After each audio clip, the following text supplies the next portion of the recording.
Trazer a humanidade do Henry de volta pode ser a sua maior fraqueza e é o que vai impedir ele. Fala, seus lindões, Croiser aqui e finalmente o segundo volume de Stranger Things está entre nós. A gente viu 3 novos episódios com conceitos bastante interessantes e nesse vídeo eu vou falar sobre o final, sobre esses conceitos explorados, pra gente discutir principalmente o plano do Vecna e o que leva a gente até o episódio final no dia 31 de dezembro. Lembrando vocês que ainda vão sair muitos vídeos de Stranger Things aqui no canal, então obviamente vocês sabem que esse vídeo vai ter spoilers e vocês sabem também que vão ter vários vídeos sobre o volume 2 de Stranger Things aqui no canal. Então pra não perder nenhum conteúdo, se inscreve e clica no sininho pra receber notificação pra quando tiver um vídeo novo, que eu sempre trago as novidades dos filmes e das séries aqui pra vocês o quanto antes vocês sabem.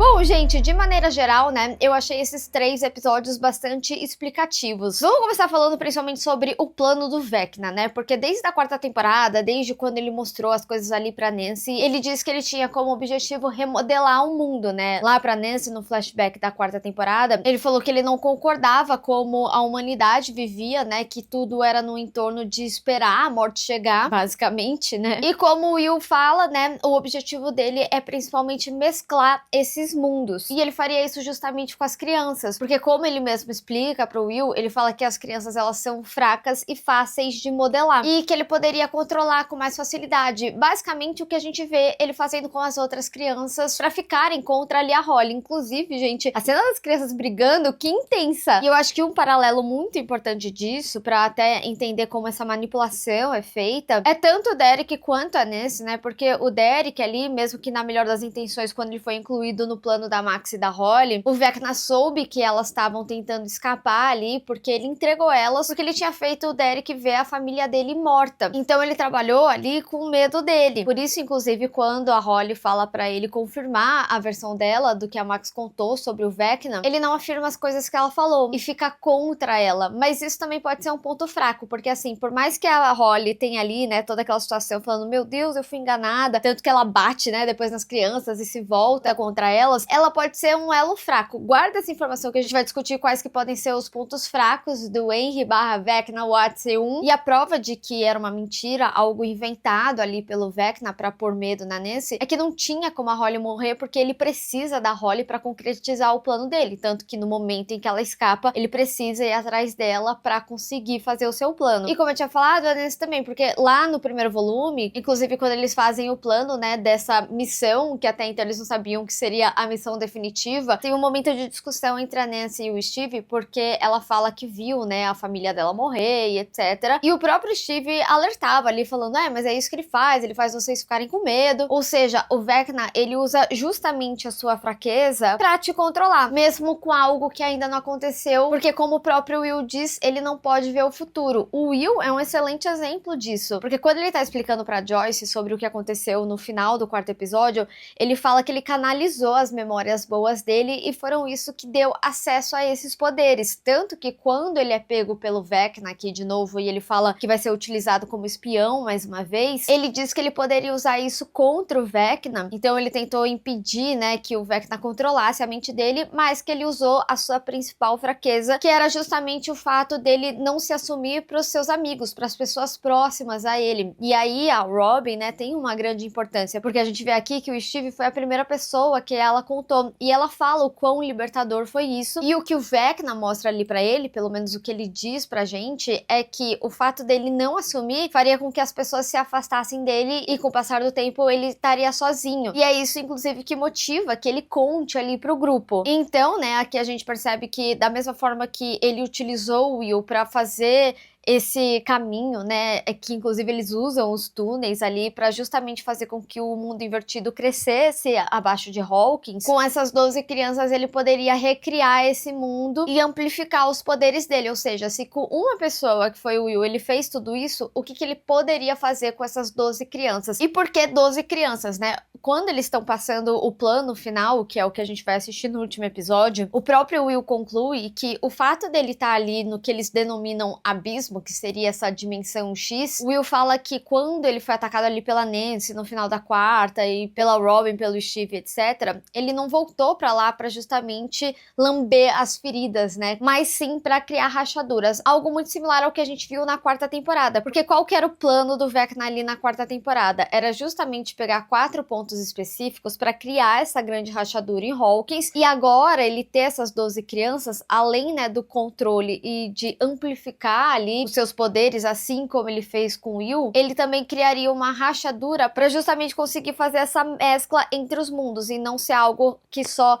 colidisse, o que é mais ou menos a composição ali do plano do Steve, só que antes de chegar no mundo invertido e existir essa mescla de fato, né? E é muito interessante, gente, porque se a gente retorna ali pra quarta temporada, quando o Dustin fala, inclusive, que o Vecna, ele era um general 5 estrelas, e aí esse ponto de discussão sobre o que é o Vecna e o Devorador de Mentes, a gente já vai chegar aí, mas uma das coisas que vale muito a pena chamar a atenção é que ele fala que as vítimas do Vecna, né, que eram os adolescentes ali da quarta temporada, ele estava criando uma conexão forte o suficiente para justamente abrir um tecido no espaço-tempo. E é aí o ponto que a gente chega do que é o mundo invertido no final das contas, que é essa ponte entre os dois mundos. Então é muito interessante porque é como se o mundo invertido, ele tivesse já quase como se fosse essa mescla dos dois mundos, porque a gente tem esse espelhamento de Hawkins que tá parado no tempo no momento em que ele pega ali o Will, como a Nancy tinha observado, e ela fala, inclusive, né, ao longo do plano que ainda está parado ali no tempo, mas também bom o suficiente para as criaturas ali do abismo, a dimensão X, conseguirem conviver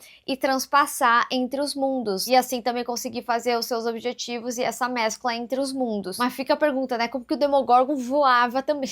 Então o mundo invertido existe nesse espaço-tempo, é justamente essa ponte entre o mundo real e o abismo. Então o mundo invertido, ele é uma ponte para justamente unir esse acesso entre os dois mundos, que seria o abismo e o nosso mundo real. E a partir disso, né, a gente tem essa matéria exótica que na sua inatividade ali, vamos falar dessa forma, ela mantém esse mundo estável. Mas se desestabilizar ela, a gente vê minimamente o que aconteceu com um tiro ali da Nancy, né? Então esse tiro fez com que o carro do Steve fosse sugado, que outras coisas fossem sugadas, mas a gente já tinha visto também, por exemplo, né, tanto naquele protótipo que a doutora Kay tá estudando, ou até mesmo quando eles estão esfaqueando para tentar penetrar essa parede, e a própria Eleven, né, ela não consegue abrir ali no volume 1, é algo também que se regenera ali. Então, por exemplo, esse buraco ocasionado pelo tiro ali da Nancy, ele foi fechado, mas isso vai ser extremamente importante pra gente entender o plano deles para justamente essa mescla não existir. E um ponto importante, né, de ressaltar sobre isso e sobre essa existência do mundo invertido entre esses dois mundos é justamente entender a timeline aqui do que a série já compôs, né? Então, por exemplo, a gente tem ali 79, quando a Eleven manda o Henry para esse abismo, para essa dimensão X, e entre 79 e 83, que se inicia a primeira temporada, o Brenner fazia alguns experimentos dela, que era para ela justamente conseguir encontrar o Henry, tanto que ele falava, o Henry tá na escuridão, e tinha esse cenário, né, em que ela buscava ali ele. Então, quando ela encontra, e nem propriamente o Henry, né, mas ela acha ali um Demogorgon e cria essa rachadura, né, o portal entre os mundos, que é Hawkins e o mundo invertido, ele se torna essa ponte para esses dois mundos, e por isso a gente também não tinha tanto acesso ali, que é o que? Essa rachadura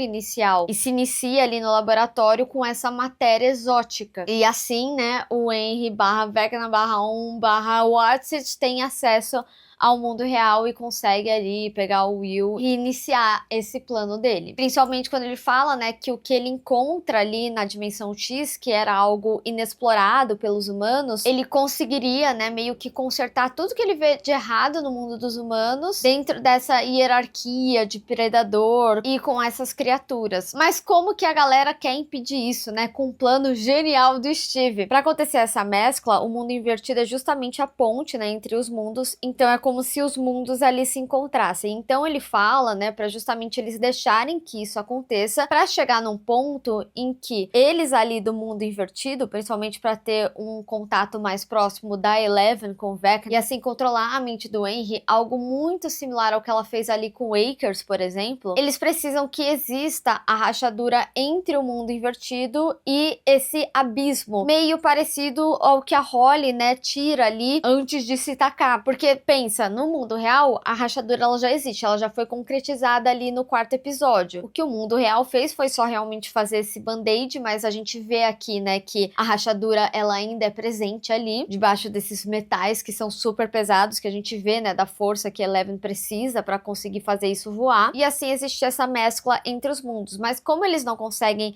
acessar, né, essa queda, essa grande queda que a Holly teve, e que aí ela foi pega de volta pelo Vecna, eles precisam tornar isso acessível e ter já essa rachadura. Então eles precisavam deixar com que o Vecna pegasse ali as crianças, e é o que a gente vê, né, no final do 7º episódio. E é até interessante que a gente ouve de novo o relógio, né, que era quando o Vecna pegava uma das suas vítimas. E como a Nancy fala, né, esse covil do Vecna, ele tá exatamente assim alinhado ali com o laboratório, porque é mais ou menos, né, de onde a Holly saiu correndo um pouquinho e caiu quase que ali na matéria exótica. E aí, a partir disso, a Eleven, ela acessa a mente do Vecna, atrapalha ele, né, nesse acesso, nesse plano. Nisso, as outras crianças, adolescentes e adultos, enfim, pegariam essas 12 crianças, salvariam essas crianças, e a Max, por conhecer a mente do Vecna, ela iria orientar ali a Eleven, quase como se fosse uma memória compartilhada. A gente já tinha visto isso antes. E aí, concluído esse plano, enquanto eles estão ali enganando o Vecna com a mente e tirando as crianças,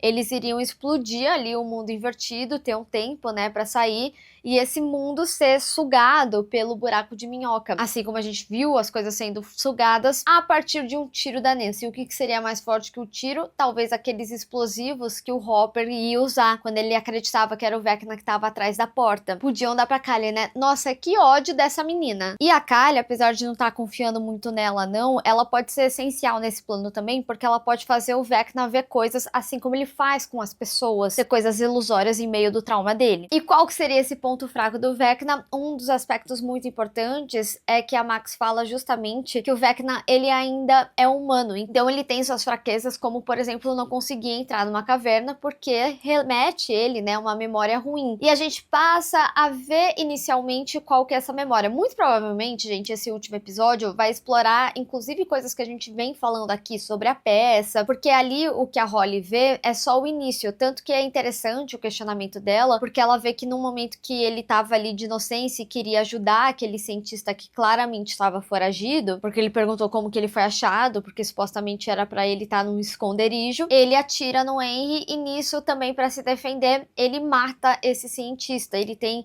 a sua primeira vítima. Isso é uma quebra de ruptura de inocência ali da criança. E aí nisso a gente vê que ele encontra uma mala que possivelmente deve ter o devorador de mentes ali e ter a experiência que a gente vinha falando, né? Que foi o que ocasionou, né, a alteração no seu sangue e assim ele ganhou seus poderes. Mas ao mesmo tempo tem um aspecto que eu acho interessante, porque tudo no entorno do Vecna é relacionado a traumas, coisas ruins. E o Will fala que ele passa a ter controle quando ele tem acesso a memórias boas. Então eu acredito que muito do que talvez seja um bom controle ali pro Vecna é justamente trazer memórias boas para daí enfraquecer ele, porque isso seria resgatar esse lado humano dele, a fraqueza dele. Até porque o que potencializa a gente é a maior fraqueza dele, porque isso traria sua humanidade de volta. O Henry, ele foi tão traumatizado, e a gente vê aqui desde o momento dessa quebra de inocência dele, quando criança, que ele quis ajudar uma pessoa e acarretou na morte dessa pessoa para se salvar, ou seja, ele nunca pôde confiar em ninguém, então ele foi criando cascas e por isso ele consegue, por exemplo, matar os seus pais. O Vecna, para mim, ele é uma forma quase que visual dessas cascas que foram criadas, e quanto mais machucado, que nem a gente viu no final da 4ª temporada, mais forte ele volta, mais amedrontador ele se torna. Então acessar as suas feridas é trazer a sua humanidade de volta, e com isso o que ele considera mais fraco. E é o que de fato torna ele fraco. Resgatar o seu lado humano. Então, uma das coisas que eles podem trazer, por exemplo, é a Patty, que é a meia-irmã do Bob, que ele acaba machucando ali ali na peça The Foreshadow, porque foi uma pessoa que acreditou nele e gostou genuinamente dele no momento em que ele já tinha, né, essa maldade ali instaurada, porque até então a gente não sabe se ele está sendo controlado de certa forma pelo Devorador de Mentes, mas eu acho que também é válido a gente ressaltar aqui que a própria Max fala que ele tem um complexo de Deus, e isso, inclusive, é algo extremamente humano, né? É uma grande falha humana, inclusive. Até porque uma das coisas que eu não posso deixar de falar, né? Reassistindo o volume 1, tem uma frase do Lucas que é extremamente importante, que ele fala sobre por que simplesmente o Vecna não matou os pais da Nancy, já que ele tinha mostrado isso pra ela, que deixar as coisas pela metade não tinha a cara do Vecna. E aí o Mike até questiona ele, e isso me chamou muita atenção, que ele fala, então você tá falando que não é o Vecna? Sim, muito provavelmente até o Vecna pode ter certo descontrole dele mesmo, e isso estar envolto do Devorador de Mentes. Será que teremos uma redenção do Vecna? Ou ele morre como esse vilão com o complexo de Deus? E nisso que eu acredito que a Holly seja fundamental, né? Porque a gente vê que ela de fato não cai na ladainha das crianças, então ela meio que só cede porque ela tá ali acuada na situação. Só que a gente não pode esquecer que ela é a Holly, a heróica. E que a fala ali da Max, né, falando sobre ela acreditar nela mesma, que não era associado a um brinquedo, né, mas sim o amor envolvido, sobre acreditarem nela propriamente, é o que talvez dê força para ela se desvencilhar ali num momento de fraqueza do próprio Henry. E por isso eu retorno, né, o que a nossa fraqueza, né, do ponto de vista humano se torna a nossa força, pro Henry seria o oposto disso, né, tornar ele humano enfraqueceria ele, né, como essa criatura, esse acesso à humanidade dele. Bom, gente, como eu falei, né, a gente teve 3 episódios explicando alguns conceitos, né, que vai levar a gente para esse episódio final, muito provavelmente se aprofundar mais na história do Henry, a gente entender se de fato ele é vilão, se de fato ele tá sendo controlado pelo Devorador de Mentes, e ele era um general 5 estrelas, como o Dustin sempre falou, e que talvez na clareza ali dele, né, por que ele estaria sendo controlado por mais alguém, assim como ele foi pelo Brenner, já que o Brenner não conseguia controlar ele. O Brenner talvez não, mas o Devorador talvez sim. Enfim, são coisas que o último episódio vai ter que explicar pra gente. Mas e aí, teve mais algum detalhe que você reparou e eu acabei não falando aqui, que leva a gente pra esse final? Vamos discutir. Bem, pessoal, espero que vocês tenham gostado desse vídeo. Não esquece de deixar o seu gostei e compartilhar nas redes sociais, inclusive me segue lá, se inscreve no canal e clica no sininho pra receber notificação pra quando tiver um vídeo novo. Te vejo no próximo. Tchau!